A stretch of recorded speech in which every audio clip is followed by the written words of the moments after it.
त्रैलोक्यस्य हितार्थाय वदिष्यामि महासुरान् भ्रामरीति च मां लोकाः सदा स्तोष्यन्ति सर्वतः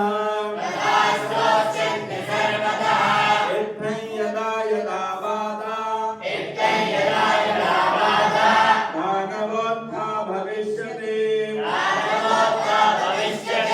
तदा तदा वतीर्याः